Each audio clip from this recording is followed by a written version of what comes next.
तो आदाब, नमस्कार, गुड इवनिंग, सत श्री अकाल। एक बार फिर आप तमाम लोगों का स्वागत है क्राइम तक की कहानी के इस एपिसोड में। उम्मीद है पूरी फैमिली अच्छी होगी। ठंड लगातार बढ़ती जा रही है, तापमान गिरता जा रहा है, पर अच्छा है, इसी मौसम का सभी को इंतजार भी रहता है। करीब 3 महीने भी अभी नहीं हुए, आपको याद होगा मैंने कहानी में भी सुनाई थी। बात 24 सितंबर की है। 24 सितंबर दिल्ली की रोहिणी कोर्ट में एक शूट आउट हुआ था। कुछ गैंगस्टर की पेशी थी, दूसरे जो राइवल गैंग थे उन्होंने कोर्ट के अंदर घुस के बाकायदा जज के सामने गोली चलाई और जवाब में फिर पुलिस ने भी गोली चलाई। 3 लोगों की मौत हो गई थी उस रोहिणी कोर्ट में। रूम नंबर था 207, जिसमें ये मुकदमे की कार्रवाई चल रही थी। तो भरी अदालत में जज के सामने गोली चली, 3 लोग मारे गए, उनमें गैंगस्टर भी था। उसको लेकर बड़ा हंगामा हुआ। कोर्ट की अदालतों की सुरक्षा को लेकर सवाल खड़े हुए। दिल्ली पुलिस ने फिर बाकायदा एक मीटिंग की, तमाम कोर्ट की सुरक्षा बढ़ाई, वकील भी नाराज थे। 2-3 महीने तक लंबी मशक्कत कवायद चली। उसके बाद कहा गया कि अब दिल्ली की अदालतें महफूज हैं, सुरक्षित हैं। लेकिन अभी 3 महीने भी नहीं हुए कि 9 दिसंबर को इसी रोहिणी कोर्ट में एक और धमाका होता है। बस उस बार 207 था, 207, इस बार 102 था, जिससे कोर्ट के अंदर धमाका हुआ। और इस बार भी अदालत चल रही थी, जज साहब बैठे हुए थे, वकील तमाम अंदर थे, जिनकी पेशी थी वो भी अंदर थे। धमाका होता है। दिल्ली पुलिस के हाथ पैर फूल गए इस धमाके की खबर सुनकर, क्योंकि 3 महीने पहले इसी कोर्ट में शूट आउट, उसके बाद धमाका। बड़ी तफ्तीश शुरू हुई। पहले ये लगा कि ये टेररिस्ट अटैक है, आतंकवादियों ने हमला किया है। अब उसको लेके और भी ज़्यादा परेशानी, क्योंकि कोर्ट में अब आमतौर पे टेररिस्ट, क्रिमिनल, गैंगस्टर, इन सब की तो पेशी होती है।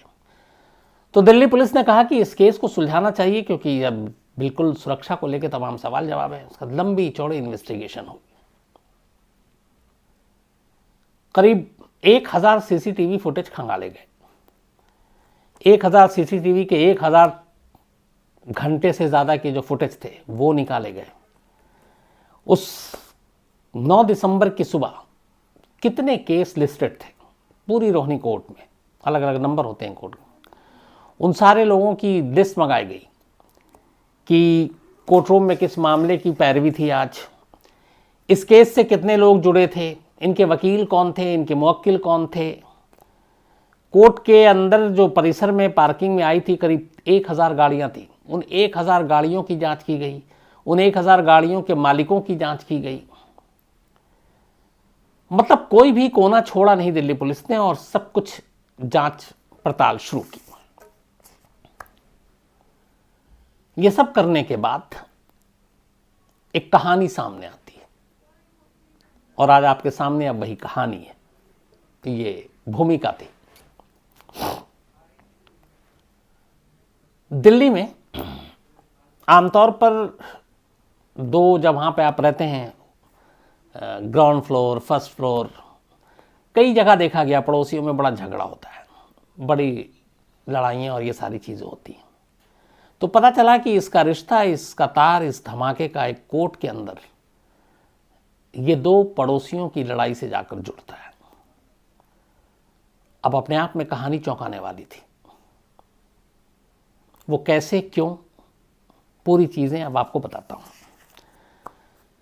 दिल्ली में एक अशोक विहार जगह है।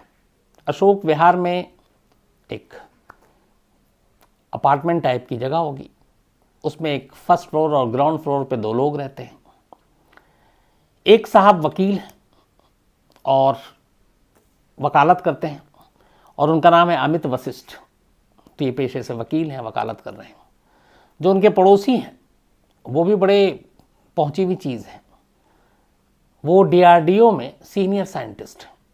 अब डीआरडीओ मतलब defence research and development organisation, जहाँ पे हमारे सारे ये जो डिफेंस की सारी चीज़ें होती हैं, वहाँ रिसर्च होती है, डेवलपमेंट होती है। एक तरह से आप ये देख समझिए कि हथियार बनाना, बॉम्ब बनाना, इन सब पे रिसर्च करना, ये सारा काम होता है डीआरडीओ।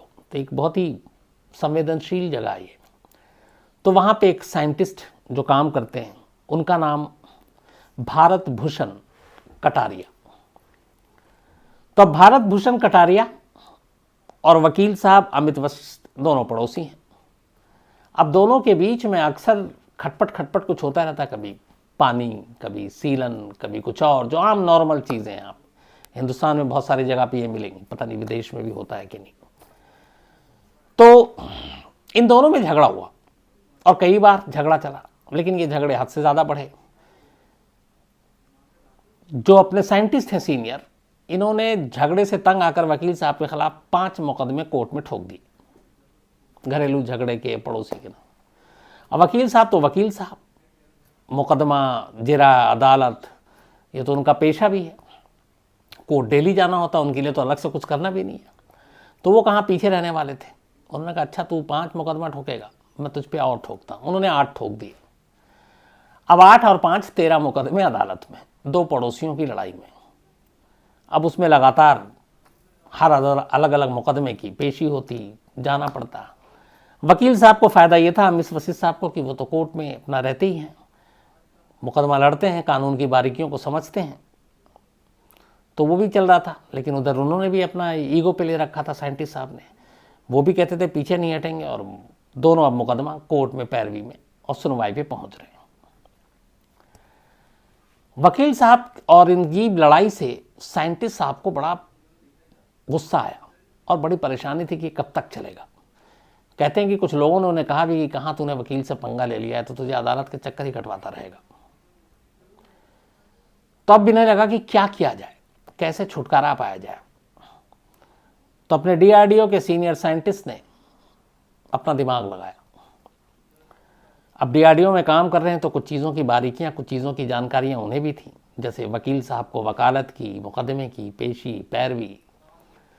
तो उन्होंने अपनी जानकारी का फ़ायदा उठाने का प्लान बनाया साइंटिस्ट साहब ने। करीब 1 महीने तक उन्होंने साजिश रची। पहले उन्होंने बाइक और मोटरसाइकिल में जो बैटरी इस्तेमाल होती है वो लिया, इधर उधर से अमोनियम नाइट्रेट का जुगाड़ किया, बाकी चीज़ों का जुगाड़ किया, और फिर एक बॉम्ब तैयार किया। और बॉम्ब भी ऐसा वैसा नहीं, रिमोट से उड़ने वाला, रिमोट कंट्रोल दबाओ और उसके बाद काम हो जाए। 1 महीने तक वो सारी चीज़ें करते रहे और एक मुकदमे की तारीख का इंतज़ार करते रहे जिसमें इनकी पेशी थी, और इसी वकील साहब के साथ कोर्ट में आमना और सामना होना था। और इत्तेफाक से वो तारीख थी 9 दिसंबर। 9 दिसंबर को रोहिणी कोर्ट के रूम नंबर 102 में वकील साहब और साइंटिस्ट साहब का केस, मुकदमा आया। मुकदमा नंबर 45, मतलब 45वें नंबर पे इस मुकदमे की सुनवाई होनी थी। सुबह 9:30 बजे ही साइंटिस्ट साहब पहुंच गए। करीब 2 घंटे तक उन्हें मालूम था कि वक्त लगेगा, और अपने साथ वो 2 बैग लेकर गए। एंट्री किसी और गेट से करते हैं, एग्जिट किसी और गेट से करते हैं। उन्हें भी पता है, साइंटिस्ट है, कि सीसीटीवी बाकी चीज़ें होती हैं। तो अब साइंटिस्ट साहब 2 बैग लेकर गए। उस बैग में एक टिफ़िन जैसे ही उन्होंने बॉम्ब बनाया था, एक में वो रखा, दूसरा बैग उनका अपना जो पिट्ठू बैग होता है कंधे पे। गेट नंबर 7 से एंट्री मारते हैं, 8 से बाहर एग्जिट करते हैं। लेकिन वो कोर्ट रूम के अंदर दाखिल होते हैं सुबह 9:35 पर। जब मुकदमे की जो सुनवाई का वक्त करीब आता है, तो फिर वो अंदर जाते हैं उस बैग में जिसमें बॉम्ब था लेकर, और उस बैग को ठीक उसी जगह पे उस बॉम्ब को निकाल के रख देते हैं जहां पे वकील बैठा हुआ था, मतलब इनका दुश्मन पड़ोसी। रखने के बाद वो कोर्ट रूम से बाहर आते हैं। रिमोट इनके हाथ में है, रिमोट का रेंज भी ज़्यादा हो नहीं सकता। तो ये कोर्ट रूम से बाहर आने के बाद अब इन्हें लगता है कि ये खुद भी सेफ है, रिमोट दबा देते हैं। जैसे रिमोट दबाते हैं, अचानक अंदर एक धमाका होता है।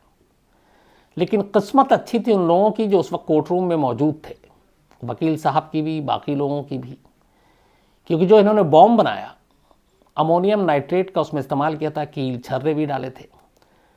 तो रिमोट से बॉम्ब तो ब्लास्ट हुआ, लेकिन अमोनियम नाइट्रेट नहीं फटा, और अमोनियम नाइट्रेट फटता तो हो सकता था नुकसान ज़्यादा होता।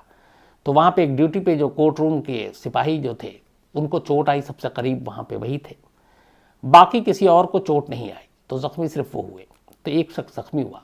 लेकिन अमोनियम नाइट्रेट में अगर धमाका होता, वो फट जाता पूरी तरह से, शायद कुछ कमी रह गई थी, तो नुकसान कहीं ज़्यादा होता।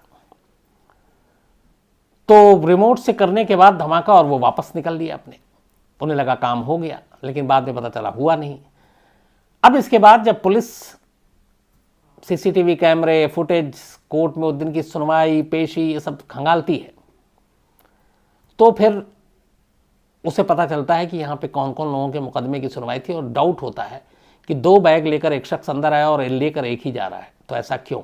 इसी के बाद पुलिस भारत भूषण कटारिया का पीछा करती है और फिर उनके घर पहुँचती है, और घर पहुँचती है तो फिर पता चलता है, और मुकदमे की सारी जो लिस्ट सभी की तो निकाली गई थी कि इनकी पेशी थी, वकील साहब से लड़ाई थी, और जहाँ पे ब्लास्ट हुआ था वहाँ पे वकील साहब बैठे हुए थे, तो ये सारी चीज़ें उनके खिलाफ जाती हैं। इसके बाद पुलिस उन्हें गिरफ्तार करती है, पूछती है, फिर वो अपना इकरार जुर्म करते हैं, और फिर पूरी कहानी सामने आती है कि कैसे 2 पड़ोसियों की लड़ाई की बात एक कोर्ट रूम तक पहुंची और कैसे कोर्ट में धमाका हुआ।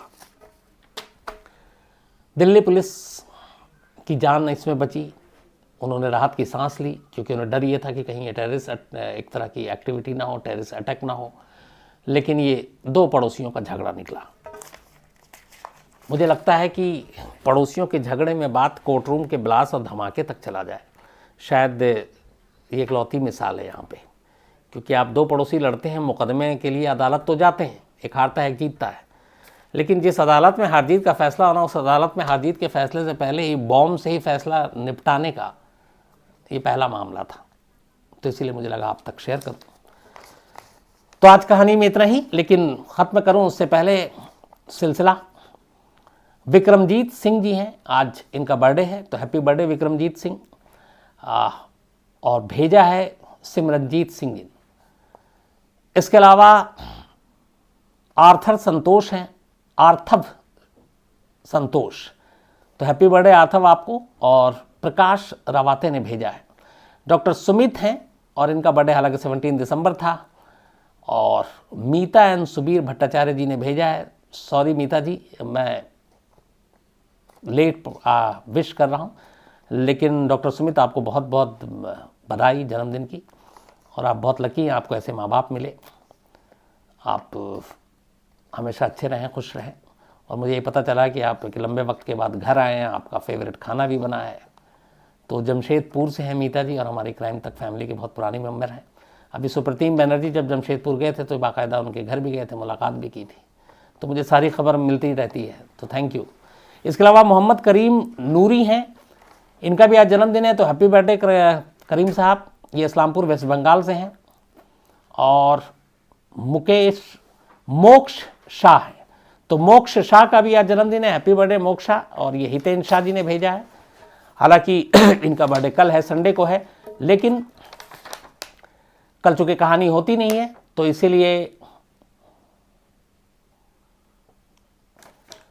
इसीलिए आज ही इनको हम विश कर रहे हैं। ये कुछ दीपक असल में देकर गए हैं, कुछ इन्फॉर्मेशन है। अच्छा, ये वो बता रहे हैं कि ठीक है। तो इन तमाम लोगों का आज बर्थडे विशेष। इसके अलावा मोहम्मद इरफान, इन्होंने कहा कि आप विश करना ना भूलें, आजकल 2-3 दिन से विश नहीं कर रहे थे। तो इरफान साहब, असल में इसकी वजह थी, मैं आपने जो कहानी सुनी कल की रिकॉर्डेड थी, और परसों बहुत तूफ़ानी अंदाज में रिकॉर्ड करके भागा था। एक्चुअली मेरी वाइफ को बाहर जाना था, तो कल दिन भर मैंने छुट्टी ली थी, रात की फ़्लाइट थी, लेट नाइट, तो इस वजह से कहानी में विशेष नहीं कर रहा था, बस कहानी सुनाकर भाग रहा था। अब वो चली गई हैं, तो आज से फिर वो सिलसिला शुरू हो गया, क्योंकि घर के बहुत सारे काम थे इस वजह से। लेकिन आइंदा मैं विश करता रहूँगा। राम प्रकाश कुमार जी हैं, और इनका कहना है कि जब आप कहानी सुनाते हैं तो उस देश के कैपिटल, उसकी करेंसी के बारे में भी बताएं, जानकारी बढ़ती है। अच्छी चीज़ आपने कही है, मैं कोशिश पूरी करूँगा। महेंद्र सिंह राठौर जी हैं, इसके अलावा प्रतीक मच्छी हैं, और दमन एंड दीप से, और ऐसे बहुत सारे लोग हैं जिन्होंने, हाँ मैं भूल गया, दीपक सिंह को सभी लोगों ने बड़े सारे मेल किए हैं, विश किया है। उस दिन भी मैं बताया था कि जैसे जल्दी में था वाइफ की वजह से, तो हमारे दीपक एक यंग, एकदम एनर्जेटिक और राइजिंग स्टार का चेयरमैन अवार्ड मिला इंडिया टुडे ग्रुप का। और ये एक बड़ी कामयाबी है दीपक के लिए, इसलिए कि उसको यहाँ ITMI जो इंडिया टुडे का इंस्टीट्यूट है, सिर्फ 3 साल हुए हैं, और 3 साल में यहाँ तक पहुँचना और ये अवार्ड लेना, और चेयरमैन से इस तरह का अवार्ड लेना, तो ये बाकी मुझे लगता है जो न्यू कमर है उनके लिए एक इंस्पिरेशन का काम करेगी। और दीपक वैसे भी वाकई बहुत मेहनती है और क्रिएटिव भी है बहुत। तो पूरी क्राइम तक टीम की तरफ से भी दीपक को बधाई, और आप में से बहुत सारे लोगों ने जो भेजा उन तमाम लोगों को शुक्रिया भी। इसके अलावा जोईता दत्ता हैं त्रिपुरा से, और थैंक यू, आपने जो मेल लिखा है जोईता दत्ता जी। अंजू कुमारी हैं, फिजी ऑपरेशन की कहानी सुनना चाहते हैं, जल्दी सुनाता हूँ। एनी सिंह जी हैं, इन्होंने बहुत दिनों बाद मेल लिखा है, थैंक यू एनी जी, उम्मीद है आप अच्छी होंगी। इसके अलावा मलिक अली हैं टेक्सास से, और ये सुकेश जैकलीन इनका कनेक्शन। तो आज वारदात में भी यही कहानी है, और सुकेश ने बहुत सारे बॉलीवुड के फिल्म स्टार्स हीरो हीरोइन को गिफ्ट दिए, जिसमें जैकलीन का नाम आ रहा था, नोरा फतेही का आ रहा है, अब श्रद्धा कपूर का आ रहा है। तो अभी इसकी जांच चल रही है, कभी और फुर्सत में फिर सुनाऊंगा आपको। इप्सिता सिरकर हैं, और ये विशाल ठक्कर की गुमशुदगी की कहानी सुनना चाहती हैं, जिन्होंने मुन्ना भाई MBBS में एक छोटा सा किरदार निभाया था और गायब हैं। पंकज ओझा हैं, ये संजय दत्त की कहानी सुनना चाहते हैं। इसके अलावा मनीष वर्मा हैं पीलीभीत से, कृष्णदेव शुक्ला हैं इलाहाबाद से, कैलाश कुमार हैं, और इसके अलावा बलजीत सिंह हैं मैरीलैंड USA से, सागर शर्मा हैं फरीदाबाद से, और वैभव जैन धार MP से। तो आप लोगों ने भी, कई लोगों ने कहानी की फरमाइश की है, वो भी मैं आपको ज़रूर बताऊंगा। तो आज इतना ही। अब आपसे मुलाकात होगी मंडे को, क्योंकि कल संडे है। तो उम्मीद यही है कि आप लोग का संडे अच्छे से गुजरे, और सब कुछ कूल रहे, अच्छा रहे। ठंड में भी अपना ख्याल रखिए, कोरोना में भी अपना ख्याल रखिए, जो ओमिक्रॉन को लेकर बातें हो रही हैं उसको भी लेकर अलर्ट रहिए। तो बस इन्हीं दुआओं के साथ अब मंडे को आपसे मुलाकात होगी। Thank you very much.